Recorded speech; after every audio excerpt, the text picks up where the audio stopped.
I tell you, not that you needed to be told, by the way, it's so patently obvious. Here we go from Breitbart. CNBC debate executive worked in the Clinton White House for Algore. What did I tell you? The very next day, I said these are hit people. These are people from the Clinton campaign that ran that CNBC debate. And no matter where you go in the media, you're going to run into Clinton hacks. Stephanopoulos is over at ABC. They're everywhere. They're at CNN. They are at, you get the Cuomo's over there at CNN. You've got people over at CNBC. This guy's name is Brian Steele, Senior Vice President of Communications, CNBC, the second highest ranking network official at Wednesday night's debate, described by an insider as the executive on hand for the debate. He worked in the Bill Clinton White House as a domestic policy advisor to Al Gore. His White House gig was just one of 3 jobs he held in the Clinton administration. These Clinton hacks are everywhere. And they go from government to media. They're at CBS, ABC, NBC. They're at CNN, CNBC, MSNBC.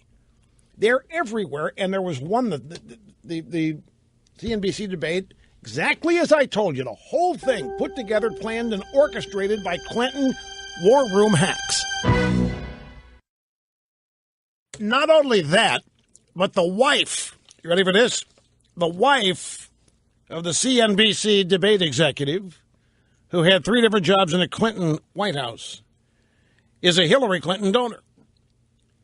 The CNBC executive who oversaw the catastrophic Republican presidential debate in Colorado is married to a Hillary Clinton 2016 donor. CNBC Vice President of Communications Brian Steele, the executive on hand at Wednesday night's debate.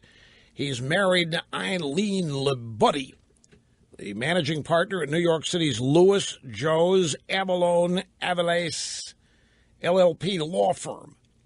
Limbaugh donated $2,700 to Hillary for America on June 23rd, just 4 months before the CNBC. Of course, this is not a surprise. I'm just confirming.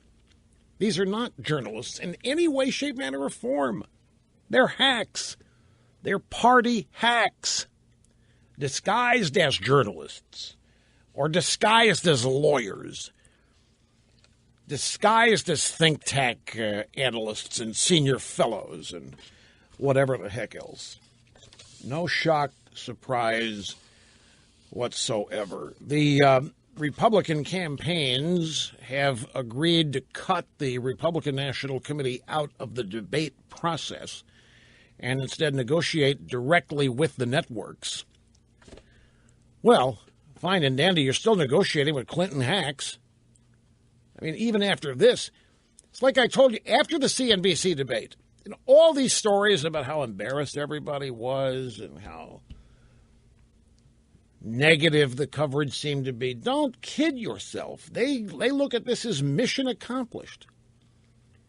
Because the questions were what were important, and the questions were the bullets, the questions were the attacks, the answers were incidental to the questions were designed to explain to the viewers who these Republicans are. The questions were what was used to be destructive. And the icing on the cake was however they were answered. And even now, when the Republicans object to it, the drive-bys are now saying Republicans are whining and they're childish and they can't take a little heat and they can't take a little adversity. So they got exactly what they want, and they're applauding themselves behind this. Wherever they go to congregate, whatever bar, restaurant, locations they visit, I guarantee you they're all patting each other on the back for what happened at the CNBC debate. Now, the Republican presidential campaigns agreed yesterday to cut the RNC out of the debate negotiating process and instead deal directly with the networks, moderating the debates. Corey Lewandowski, the campaign manager for Trump, confirmed to Breitbart News on Sunday the biggest consensus of 5 separate points the GOP campaign agreed on was cutting the RNC out of the negotiations with the networks, as the campaigns would each like to negotiate with the networks directly.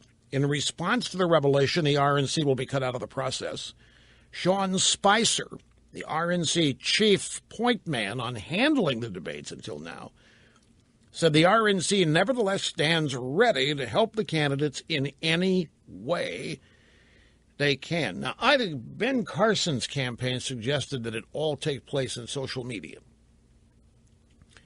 And I forget some of the other suggestions that some of the others, some things about green rooms and some things about questions if you're going to do a debate on the economy, make sure it's all on the economy. Risky territory when you start making agreements with people who are where they are to get Hillary Clinton elected president. And that's who they're talking to. I don't care who they're talking to at whatever network. They are talking to people who have open communications to the Clinton campaign, the Democrat Party in general. So we'll see what comes of all that. When the next debate's soon, right? 10 days or so, something like that, on the Fox Business Network. So we'll see how that plays out.